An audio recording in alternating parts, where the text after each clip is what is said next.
Hello everybody, Michael here for Tactica Imperialis with a news and rumours video. It's not going to be a very long one, no full out fleshed out model pictures and things. I'm in a bit of a tight squeeze at the moment with revision and I'm actually away this weekend when I'd be doing my editing. So I'm going to do this update video and then hopefully after my first exam I have a little bit of a window where I will do either another news and rumours or I will update this one or something along those lines.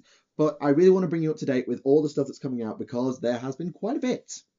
So, first thing, Skitari. We talked about it in the last news and rumours, and it's now out with no HQs, which brings up a mechanic that I wasn't aware of until probably a couple of months ago, and that is any character can be a warlord. It doesn't have to be an independent, doesn't have to be a HQ or anything. It just is a character, and this applies in Skitari. So you pick either a Ranger Alpha, a Vanguard Alpha, which are your sergeants, or some other character, and they are your warlord. They roll on the warlord traits table. And I think that's a really interesting, cool mechanic, and one that I never thought to exploit. So looking back now at older codices, it makes me think, what would it be worth to swap out making warlords being not HQs? So like my guard army, maybe I would not want my Lord Commissar to be a warlord if I'm not running a company commander. I might want to give it to a platoon commander so he gets a chance to get the buffs on his orders, for example, which is a really nice buff.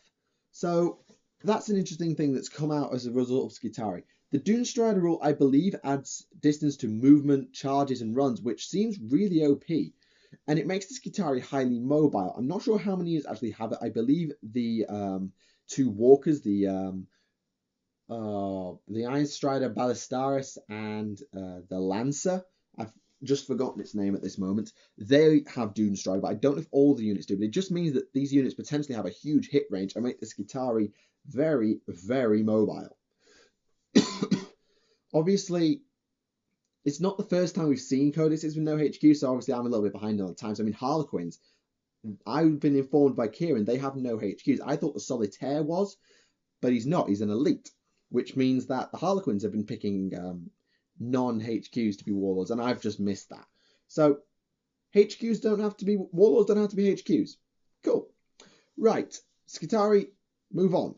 Now I want to talk Eldar.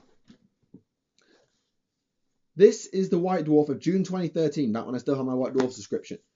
And in it, the last Eldar Codex was released, along with the Wraith Knight, the Hemlock Wraith Fighter, which was also the Crimson Hunter, some new Wraith Guard, Wraith Blades, a new Farseer and a Spirit Seer, and Illic Night Spear. Well, there is another Eldar Codex. It came out very recently, and has been reviewed in full on Mini Wargamer J's channel. I will leave a link in the description to episode 1. So if you are like me, you were probably thinking when you saw an Eldar Codex come out before some 6th edition codices, Tau, Chaos, and Dark Angels are all older than Eldar, and yet Eldar are being redone first. Why? Well, they're just balancing it, aren't they? Wave Serpent Spam was OP, the Wraith Knight was a little bit OP, the Psychic Phase was completely OP, and Battle Focus was annoyingly OP because he allowed you to shoot and run with everything all the bloody time. Understand why we thought it was going to be a nerfing? Yeah, about that. No, it does not appear to have been nerfed pretty much at all. I mean, I think Wave Serpents have got a tad worse in the Serpent Shield or something mechanic, but a lot of things either stayed the same or perhaps even got better. So a lot of unit costings have stayed the same, a lot of rules stayed the same. The Wraith Knight is now a Gargantuan. It's a Lord of War alongside the Avatar of Cain, but it's now a Gargantuan monstrous creature, with all the benefits that that brings. Yeah, you remember about instant killing that Wraith Knight with force weapons? Yeah, I don't think you can do that anymore. I'm not up on Gargantuans, but I don't believe you can instant kill them with like a force weapon or something. Right, fun. So Wraith Knights are now even harder to kill because they're Gargantuans. Fantastic. I'm trying not to swear. Right, there was also a detachment released. I forgot the name of it completely. There are 3 core detachments you can alternate between: a Windrider host, a Guardian Defender host, and a Storm Guardian host. What's the difference, I hear you ask, for those who don't play Eldar?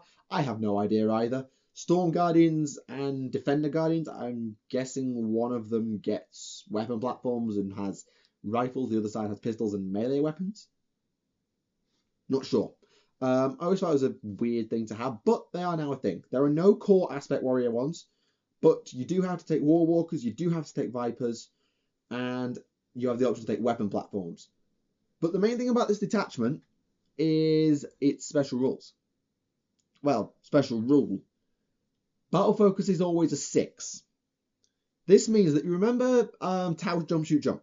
Think of Tau Jump Shoot Jump for a moment. You move 12 inches. You shoot. You jump away 2d6. Now imagine if that 2d6 was always a 12. Now think how annoying it is for Eldar to move 6, shoot you, and then move 6 in any other direction they see fit. Annoying, right? So fire dragons hiding in a building. Move out using difficult terrain. Blow your tank up. Move 6 inches back into cover and never get touched. Warp spiders. Teleport in somewhere, jump up, shoot you, and then run behind the barricade. Yeah. That is going to be very, very, very annoying. Especially considering Battle Focus did not get changed in any way, as far as I'm aware. That is going to be really frustrating. A lot of things also stay the same. I believe the Psychic Powers had one swap. I believe like one power got removed and a new one got added in. And the Runes of Warding and the Runes of Witnessing. These got combined in something called the Runes of the Farseer. And what it does, basically, is allow you to reroll all the dice for one casting or deny power a turn. Sorry, a phase. Sorry, phase. So it's your turn and you need to get this Warp Charge 3 power off and you whiff. Never mind, I'll just reroll them all. Have a nice day. Or, oh, you've got this really good power. Yeah, I rolled 2 6s, but it's Warp Charge 3. Okay, well, I've got 3 more dice here, and I failed them. I'm just going to re-roll them. Ah, look, another 6. Your power's denied. Yeah. Apologies if I sound like I'm complaining a lot. I probably am, and to be fair, I probably shouldn't, because I'm yet to see the Eldar on the tabletop. I'm suspecting they'll probably wipe the floor with a lot of people. They feel OP. Compared to the 7th edition codexes, which have all been quite externally balanced, ish. I mean, some codexes are better than others. Tau. But I don't think there's been that much of an issue in terms of balance. And then this comes along and feels way out there in the levels of OPness. So I'm a little bit worried about that. I'd have to face them to find out, but I'm a little bit concerned. Anyway, rant over. Assassins. We have an Assassins game out. It's called Assassinorum Execution Force. It contains a Vindicare, a Kilexus, a Kalidas, and an Eversa Assassin, a Chaos Lord, some Cultists, and some Chaos Marines. It's a board, fully sculpted board. I believe it's kind of done in the same way as Space Hulk, but I'm not sure. I will leave a link in the description to a review of the Assassinorum White Dwarf, which was done by Spiky Bits. So make sure to check that out. It might give you a bit more information. The main reason I love this is because I love Assassins. The Vindicare Assassin was the bane of my existence when I played Necrons. Because I did play Necrons before I started this channel. And I remember losing a Ghost Ark, an Annihilation Barge, and a Monolith in one game to a Vindicare and his Turbo Penetrator rounds. And since then, I have both loved and loathed the Vindicares.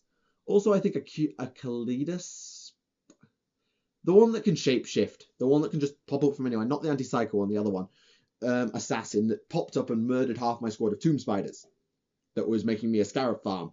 Thanks, guys. So yeah, assassins are always something that have annoyed me and fascinated me at the same time. Plus, I was actually reading 7th Retribution by Ben Counter, which is a Lysander book, which also includes a lot of Assassinorum stuff, and that was around the same time, and it was quite interesting that the fact that I was reading that whilst this came out. I was right, kind of ironic.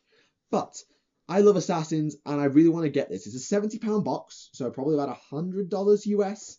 What's the conversion rate in here for the Wraith Knight? Maybe I can get you a rough guess. I'm not going to give you an exact number because, well, I'm useless at that. How much was the Wraith Knight? Oh, 115. Okay, so £70, $115 US, 90 euros, at least on 2 years ago exchange rates anyway. So it's going to be expensive, but I think we might end up getting it because we have a friend who has just started up. He's also called Michael, and he is a Chaos player, meaning that me, Kieran, and him might go thirds on it, buy it between us, and then play it. And if we do, I will definitely bring you a series of battle reports playing Assassin or Execution Force. The models, by the way, are exclusive to this box as far as I'm aware, and they are amazing. The Vindicator and the... Vindicator? No. The Vindicator and the Aversa especially look badass. The Culexus and Kalidas, I like them as well, but I have a soft spot for the Vindicator, who is leaned up against a wall with his sniper, and I'm just like, this guy exudes badassery. So I'm really looking forward to seeing that. They also released data slates with them in the White Dwarf. Double reason to check out that review, because you can actually use these assassins in your own games if you don't own the assassin on data slate. Kind of useful. Right, in terms of the rumour mill, not a lot actually. Fantasy 9th, I've heard nothing. Maybe I've missed something, but I've heard absolutely nothing, which means that I can't bring you anything on that, and I wish I could, because I want to put all the rumours about skirmishes to bed and move on. Other things, Imperial Knights. Apparently Imperial Knights are going to be getting a codex of their own. Again, another codex. What'll be in it compared to the old one, I have no idea. Maybe they'll add one or two of the Forge World variants, or maybe they'll create a custom named one. I don't know, but I think it'd be cool to get another Imperial Knights codex, because I like Imperial Knights. I think they're cool. Still waiting for the actual Codex Mechanicus, because we believe Skitarii is kind of like Militarum Tempestus in that it's a supplement to a main codex in a way. So I'm hoping to see another Mechanicus Codex with actual HQs, because I want to run an army with an Archmagos, an Archmage with the Archmagos, or some Tech Priests, and all things like that alongside my Skitarii. So we'll see what that brings. Anyway, that brings us to the end of this video. You are as up to date as I can get you with your news and rumour for April 2015. Thank you for watching. My name is Michael for Tactica Imperialis, and I will see you again.